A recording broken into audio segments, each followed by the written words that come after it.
Everyone, welcome to channel learn with ease.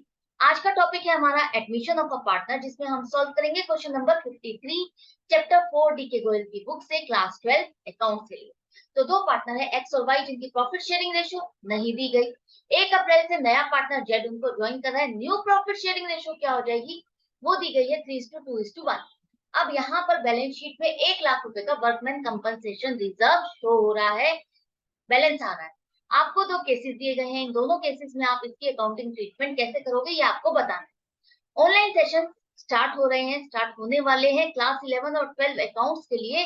अगर आप interested हो ऑनलाइन सेशंस के लिए तो आप मुझे इस नंबर पर व्हाट्सएप कर सकते हो अपना नाम और क्लास। तो दो केसेस दिए गए हैं। फर्स्ट केस को अगर आप उठाते हो, वहां पर 1,20,000 रुपए का वर्कमैन कंपनसेशन एस्टिमेट लगाया गया है। क्लेम इतना हो सकता है। वर्कमैन कंपनसेशन है क्या? जब बड़ी बड़ी ऑर्गेनाइजेशंस होते हैं, वहां पर वर्कर्स होते हैं, तो वर्कर्स को किसी मोमेंट पर कोई आपको पेमेंट करनी पड़ सकती है, तो वो जो कंपनसेशन आप इनको पे करते हो वही वर्कमैन कंपनसेशन है। उसी का ही आपने एस्टिमेशन लगाया कि वर्कर से हमें इतना क्लेम आ सकता है, 1,20,000। अब आप मुझे बताओ, यहाँ पर जो भी ट्रीटमेंट होगी ये रिजर्व है आपके पास, वर्कमैन कंपनसेशन रिजर्व 1 लाख रुपए। अगर आपको इससे रिलेटेड अकाउंटिंग ट्रीटमेंट करनी है तो उसके लिए आपको सेक्रीफाइसिंग रेशियो चाहिए या ओल्ड रेशियो चाहिए या न्यू रेशियो चाहिए। अगर सेक्रीफाइसिंग रेशियो चाहिए तो आपको तभी भी ओल्ड रेशियो चाहिए, और ओल्ड रेशियो में ही करना है तब भी ओल्ड रेशियो चाहिए। तो ओल्ड रेशियो यहाँ पर दी नहीं, तो आप कैसे निकालोगे? जब भी क्वेश्चन में ओल्ड रेशियो ना दी गई हो, कुछ भी पार्टनर्स के प्रॉफिट शेयरिंग के बारे में ना मेंशन हो, आप उस केस में क्या करोगे? आप ये लेके चलोगे कि ये दोनों प्रॉफिट है या लॉस है, इक्वली डिवाइड करते हैं। इक्वली डिवाइड करते हैं तो आपकी ओल्ड रेशियो क्या आ जाएगी? 1:1। दूसरी बात, जब भी रिजर्व के बारे में बात हो रही है, प्रॉफिट एंड लॉस अकाउंट के बारे में बात हो रही है, नए पार्टनर के आने से पहले जो भी शो हो रहे हैं, तो वो किसके बीच में डिस्ट्रीब्यूशन होगी? वो आपके ओल्ड पार्टनर्स के बीच में डिस्ट्रीब्यूशन होगी, और वो भी ओल्ड रेशियो में। तो हमारे पास यहाँ पर ओल्ड रेशियो हमने निकाल ली है। सेक्रीफाइसिंग रेशियो या न्यू रेशियो से हमें कोई मतलब नहीं है, कभी भी कंफ्यूज मत होना। रिजर्व से रिलेटेड या प्रॉफिट एंड लॉस अकाउंट को हम किस में डिस्ट्रीब्यूट, जब ओल्ड पार्टनर्स ने ये मेहनत करके ये सब कुछ इकट्ठा किया है, तो ये उन्हीं के पास ही जाएगा, उन्हीं में ही डिस्ट्रीब्यूट। अब लेते हैं क्वेश्चन, जो फर्स्ट केस है जहां पर आपका क्लेम आ रहा है 1,20,000। ये क्लेम आ रहा है 1,20,000। इसी को ही हमने क्या सोचा था कि हमें लगता है कि 1 लाख रुपए का क्लेम हो सकता है। इसी खर्चे से बचने के लिए हमने पहले से एक रिजर्व बना लिया था कि जब भी ये खर्चा होगा तो हमें एकदम से झटका ना लगे। हम इस अपने रिजर्व से जो धीरे धीरे करके हमने इकट्ठा किया है, अपने प्रॉफिट में से लेस कर करके एक रिजर्व अलग से इकट्ठा किया है, उससे इसको एडजस्ट कर दे। हमें एकदम से बड़ी सी अमाउंट ना निकालनी पड़े। हम यही करते हैं ना, तभी तो रिजर्व बनाते हैं। जैसे कि डाउटफुल डेट्स के लिए आपको याद हो, प्रोविजन फॉर डाउटफुल डेट्स हम क्यों करते हैं? ताकि हमें बैड डेट्स का झटका ना लगे। इसी तरह से वर्कर्स का जो क्लेम आ सकता है वो बड़ी अमाउंट में आएगा, और उसको हमें एकदम से निकालने या मीट करने के लिए, बड़ा खर्चा डालने के लिए हमें बहुत मुश्किल हो जाएगी। तो हम क्या करते हैं, एक रिजर्व बना लेते हैं। 1 लाख रुपए का वही रिजर्व बना हुआ। हमने सोचा था 1 लाख रुपए का ये खर्चा होगा, हमने इतना रिजर्व मेंटेन किया, लेकिन ये इस रिजर्व से भी बढ़कर के खर्चा आ गया आपके पास। तो खर्चा क्लेम कितना है? 1,20,000। अब जो इससे रिलेटेड हमने एक रिजर्व बनाया हुआ है, जैसे कि पॉकेट मनी आपने किसी चीज को खरीदने के लिए बनाई है, इकट्ठी की है, तो आप उस चीज में ही उसी पॉकेट मनी को यूज करते हो ना। उसी तरह से हम इस रिजर्व को इसी में से एडजस्ट कर देंगे, जो ये खर्चा आ रहा है। इसी खर्चे के लिए हमने ये रिजर्व बनाया है। अब टाइम आया है तो हम इसे रिजर्व को इससे एडजस्ट कर देंगे, और जो एक्सेस अमाउंट और आ रही है 20,000 रुपए, यही आपकी खर्चे में डलेगी। अब ये खर्चा कहाँ डलेगा? बुक्स तो आप अभी नहीं कर रहे ना कुछ भी। एक तरह से बिजनेस वाइंड अप हो रहा है, नए पार्टनर के आने पे दोबारा से बिजनेस को रिवैल्यूएट किया जा रहा है।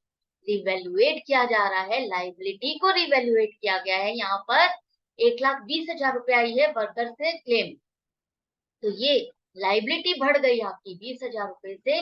तो आप इसको रिवैल्यूएशन अकाउंट में डेबिट करोगे 20,000। या मान लो ये खर्चा आपका बढ़ गया, ये एक्स्ट्रा खर्चा आ गया आपके पास, तो तभी भी आप डेबिट करोगे रिवैल्यूएशन अकाउंट में। और अब आपका जो क्लेम का आपने प्रोविजन बनाना है 1,20,000 का, अभी आपने दिया नहीं है वर्कर्स को, अभी आपको इसको बैलेंस शीट में एज ए प्रोविजन शो करना है। तो अब आप इसको रिजर्व को तो खत्म कर दोगे, रिजर्व तो आपने एडजस्ट करके खत्म कर देना है, तो हम क्या करेंगे, इसका क्रेडिट बैलेंस होता है तो हम इसको डेबिट कर देंगे 1 लाख रुपए से, ये खत्म हो जाएगा। और क्रेडिट क्या करोगे, जो आपको प्रोविजन बनाना है 1,20,000 का, तो provision for workman compensation account 1,20,000 रुपए से आप क्रेडिट करो। ये फर्स्ट एंट्री हो गई। इसके बाद जो ये रिवैल्यूएशन का अकाउंट का आपका डेबिट का बैलेंस आ रहा है, इसको आपको खड़ा ऐसे ही नहीं छोड़ना, इसको आपको खत्म करना है। कैसे करोगे, ये लॉस है, एक तरह से नुकसान है, खर्चा है, जो कि पार्टनर्स में ही डिस्ट्रीब्यूट होगा। कौन से partners, old partners. Old partners में उनकी ओल्ड रेशियो में ही डिस्ट्रीब्यूट होगा, इक्वली है तो 10-10 हजार रुपए। लॉस है तो आप उनके कैपिटल अकाउंट को डेबिट करोगे, लॉस होता है तो आप कैपिटल अकाउंट से लेस करते हो ना, लेस करना है मतलब डेबिट करना। तो डेबिट करोगे दोनों के अकाउंट को 10-10 हजार से, रिवैल्यूएशन अकाउंट क्रेडिट करोगे तो ये रिवैल्यूएशन अकाउंट आपका खत्म हो गया, इसका बैलेंस कैपिटल अकाउंट में ट्रांसफर हो। तो ये फर्स्ट केस की एंट्रीज आपको समझ में आ गई, जहां क्लेम ज्यादा है रिजर्व से, तो आपको कैसे एंट्रीज बनानी। अब देखते हैं जहां क्लेम कम है रिजर्व ज्यादा है, तब क्या करोगे, तभी भी हमारी ओल्ड रेशो ही चलेगी, नई रेशो सेक्रीफाइसिंग रेशो का कोई काम नहीं है। अब आपका क्लेम कितना है, 90,000 का, इसके अगेंस्ट आपने रिजर्व कितना बनाया हुआ है, आपने रिजर्व बनाया हुआ है 1 लाख रुपए का, जो कि आपके क्लेम से ज्यादा है। तो पूरा का पूरा क्लेम आप अपने रिजर्व से एडजस्ट कर सकते हो। जैसे कि आपकी कोई चीज आप खरीदना चाहते हो और आप उस चीज की जो प्राइस है, मान लो 500 रुपए, और आपने पॉकेट मनी बचाई हुई है 600 रुपए, तो वो पूरे 500 रुपए आप अपनी पॉकेट मनी से यूज कर सकते हो ना। पूरा का पूरा यूज करने के बाद भी आपके पास 100 रुपए बच जाएंगे आपके पॉकेट मनी, और आपने सामान खरीद भी लिया। उसी तरह से हम इस रिजर्व को इस क्लेम से एडजस्ट कर देंगे, तो आपका रिजर्व फिर भी कितना बच गया, 10,000। रिजर्व क्या होता है, एक तरह से प्रॉफिट है। प्रॉफिट है तो कहाँ जाएगा, पार्टनर्स के पास। पार्टनर्स के पास उनकी ओल्ड रेशो में ही आप डिस्ट्रीब्यूट करोगे। लेकिन इससे पहले एंट्री क्या बनेगी, वर्कमैन कंपनसेशन रिजर्व का जो बैलेंस आप एडजस्ट कर रहे हो 90,000, उस उतनी अमाउंट से आप डेबिट कर दोगे ना, इसका रिजर्व का अमाउंट कम कर दोगे, जितना क्लेम आ रहा है उतना एडजस्ट हो गया, आपका रिजर्व कम हो गया, 90,000 से कम हो गया, डेबिट हो जाएगा। अब आपका जो क्लेम है वो आप प्रोविजन बना रहे हो, अभी आपने दिया नहीं है, तो आप provision for workman compensation account को क्रेडिट करो 90,000। ये तो हो गया, जो क्लेम आया था उसको आपने रिजर्व से एडजस्ट कर दिया। अब आपको क्या करना है, जो 10,000 है वो पार्टनर्स में प्रॉफिट है एक तरह से, तो पार्टनर्स में इक्वली डिस्ट्रीब्यूट कर दो 5-5 हजार। प्रॉफिट है तो आप कैपिटल अकाउंट को क्रेडिट करोगे, यहाँ 5,000 आएगा, गलती से मैंने शायद 500 लिख दिया, टाइपिंग एरर है, 5,000 कर लेना। Workman compensation reserve account debit कर दोगे, ताकि ये 10,000 का बैलेंस भी खत्म हो जाए। यहाँ पर ऐसा क्वेश्चन में नहीं कहा गया कि आप इसको आगे भी कैरी ऑन करना चाहते हो। जब नहीं कहा गया तो हम यही मान के चलेंगे, जो बैलेंस है रिजर्व का, प्रॉफिट बच रहा है, तो हम ये भी इसको पार्टनर्स के कैपिटल अकाउंट में ट्रांसफर कर देंगे। प्रॉफिट होता है तो आप क्या करते हो, ऐड करते हो कैपिटल अकाउंट, मतलब कि आपको इन दोनों अकाउंट को क्रेडिट करना है 5-5 हजार से। 5,000 है ये, 500 नहीं, प्लीज करेक्ट कर लेना। आई होप ये एंट्री आपको अच्छे से समझ में आ गई। 90,000 वर्कमैन कंपनसेशन रिजर्व आपका एडजस्ट हो गया, जितना खर्चा आपके पास आ रहा है, 10,000 रुपए आपने पार्टनर्स में एज ए प्रॉफिट उसको डिस्ट्रीब्यूट कर दिया, और ये अकाउंट आपका रिजर्व वाला बिल्कुल खत्म हो गया, क्लोज हो गया। तो ये थी दो केसेस जिसमें हमने एंट्रीज सीखी, समझ में आ गई होगी, अच्छे से समझ में आ गई होगी। ये आपने change in profit sharing ratio वाले चैप्टर में भी किया है, सेम वही चीज है, कोई भी डिफरेंस नहीं है, सेम उसी चीज को करना है। एक तरह से आपका रिकॉल हो गया है, आपका रिवीजन हो गया है, अगर आप पहले से प्रैक्टिस कर रहे हो मेरे साथ। तो मैं मिलती हूँ आपसे नेक्स्ट वीडियो में नेक्स्ट क्वेश्चन के साथ आपकी प्रैक्टिस के लिए।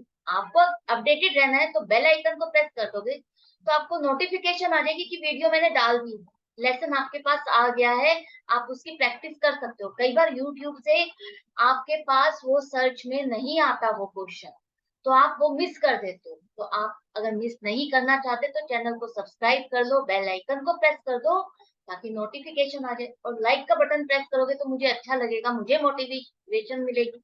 और अपने फ्रेंड्स की हेल्प करना चाहते हो तो शेयर करो उनके।